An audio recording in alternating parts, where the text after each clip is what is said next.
Luann Ferguson, who serves on behalf of your church body and the Mission Investment Fund, to please come forward and make a greeting and share a little bit about her ministry and your ministry, a ministry where our resources help other things happen in God's world. Luann. Yep, I'll invite you over there.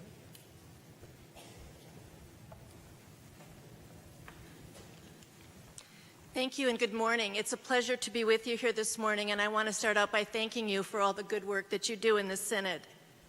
Mission Investment Fund is a financial ministry of the ELCA. Our loans fund renovation, repairs, and refinancing for congregations, but more importantly, what we do is expand capacity for ministry within your local community, and that means for worship, updated youth space, new kitchens for preparing meals, and so on. We fund those loans through investments of congregations and individuals, and many of you are familiar with this because in this synod alone, we have a little over $5 million in loans, and we have a little over $11.6 million in investments. So I thank you for that from the bottom of my heart. Closer to home, a couple of congregations that rely on Mission Investment Fund for their mortgage. First in St. Peter, Christ in Glencoe, Our Saviors in New Ulm, Faith in Spicer. Those are a few of them. But when I think about the Southwest Minnesota Synod, what really comes to mind to me are the individual investors.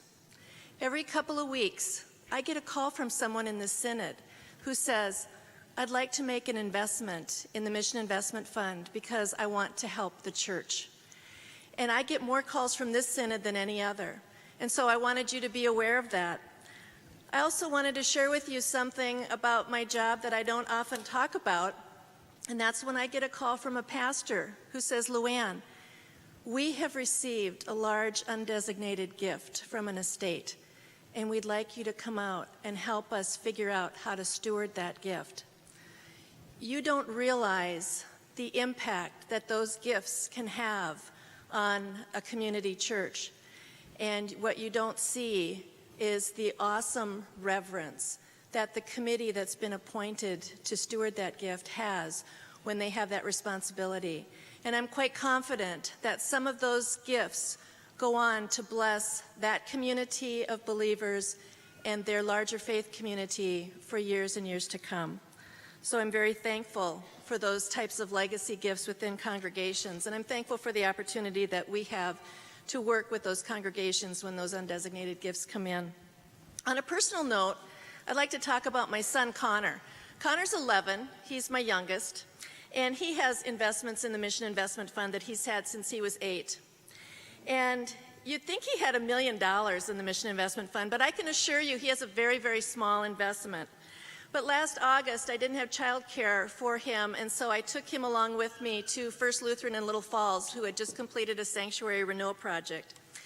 And Connor had often asked me things like, Mom, how are these congregations using my money? How do they help more people know Jesus? So here he is standing in the middle of this newly remodeled sanctuary in Little Falls, and I'm talking to the pastor, and I turned around and I said, well, Connor, what do you think? And he looked at me and said, finally, I can see my money at work. I love to tell his story because it is a true story of faith, and it's an opportunity for me as a mom, not me as Mission Investment Fund, but for me as a mom to plant a seed of stewardship in my son's heart. And if by the grace of God I can grow a good steward in him, I will have done my job on this earth. So I am thankful again for the investments from Southwest Minnesota and for the loan congregations. And I'd like to close this morning with a very brief video. It's 1 minute and 37 seconds, so pay attention, it'll go fast. And I want to thank you, and may God bless the Southwest Minnesota Synod. Thank you, Luann, and all of your colleagues for all you do.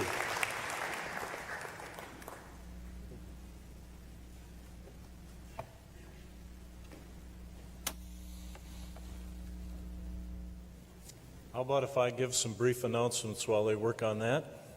So the presentations that have been shared are up on our blog, and we'll be posting things as we're able in the coming days. If you want to learn more about that planning resource Pastor Dee and I were talking about, that'll be there.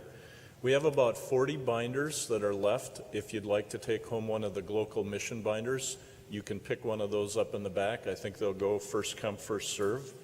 We had hoped to give you the number about House of Grace and our offering that was taken yesterday, but we've been working hard on financial controls, and they've done what they were supposed to do. The offering was secured and put in the safe, and it's not been counted yet. That'll happen next week, so we'll report that in our e-news. Are you ready now?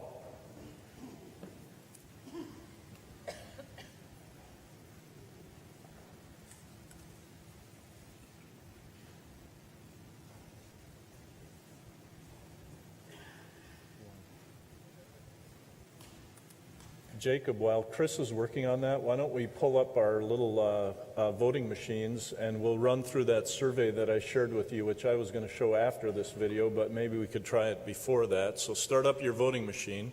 I want to teach you and have some fun with you. Are we ready now? Oh, it's wonderful when it works and not so good when it doesn't. Jacob, put up the screen and we'll run through the quiz. Maybe. Here we go. Next slide. There we go. So, what is the most common name for a congregation in the Southwest Minnesota? Here's your softball to get warmed up. You get to vote. We'll give you 10 seconds. Ready, set, go.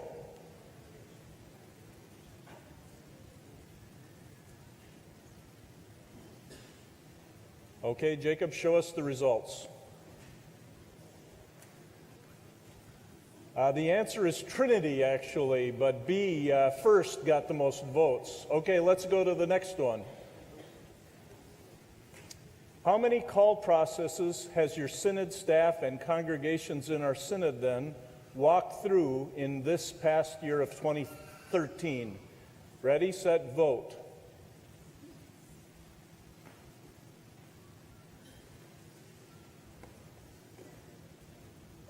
Show us the results. 38 is the answer, and that's got the highest vote. Now, just like Luann talked about the amazing reverence that is shown by people when they receive a gift and they're trying to figure out how to steward it, you should see the amazing care that call committees in our synod take, and we're honored to walk with you all. Next page. How many pastors in our synod are currently serving in the first 3 years of their first call? 10 seconds. Vote.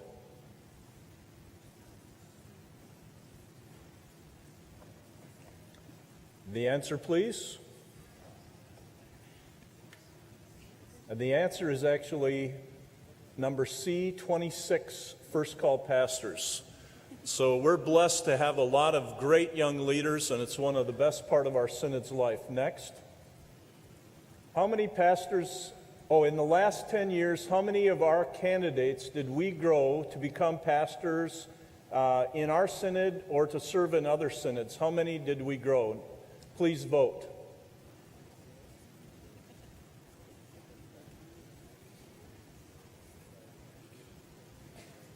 The answer? The answer is 56, which most of you got right. Great. And we're grateful for all the candidates that are in process and formation, and we're grateful for all of you who are inviting people that you see have the right gifts to invite people to consider serving. Next slide.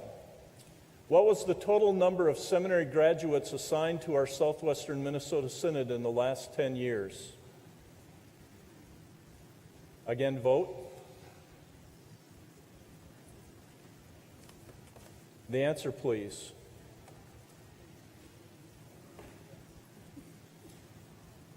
Now, this is why I wanted to show this slide. Did you just hear the difference between how many we created as pastors in our synod and how many candidates to serve in their first call we actually needed? Pastor Larry Wohlrabi talks about how his synod only is able to survive because of the gifts of other synod that are flowing into it. And that may always be the case, but we also should take responsibility for being aware that we all share a call to be inviting people to imagine to grow into rostered leadership. The next slide. The right answer was 101. So we made 56. And we needed 101 over the last decade.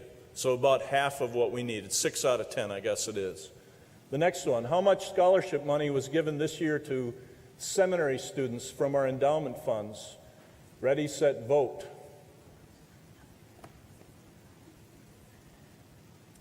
Let's see the answer. And the answer is actually 21,200. That's both our funds, and then the Men in Mission have significant scholarships for rural ministry. Are we ready with the next, with the video at this point? Let's do this one. How many debt reduction grants were given to Southwest Minnesota Synod pastors to help reduce their seminary educational loans? Vote.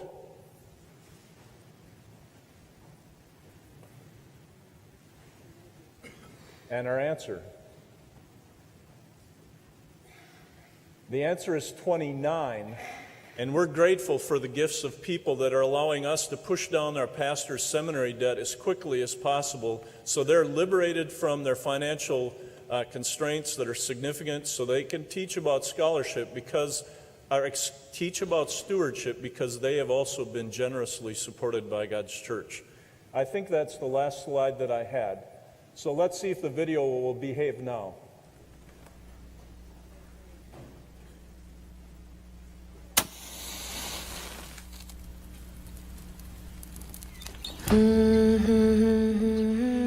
One life here on earth. That's all each of us gets.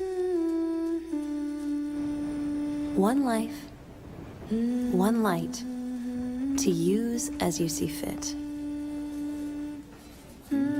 So the question is, how will you let your light shine?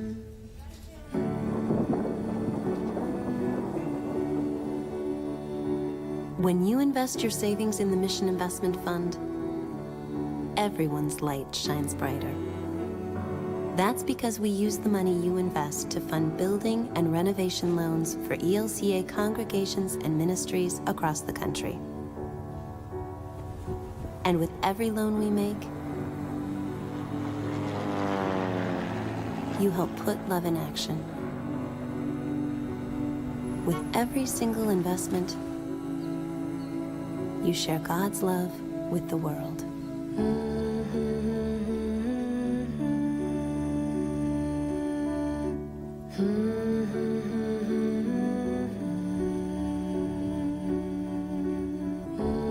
The Mission Investment Fund of the Evangelical Lutheran Church in America.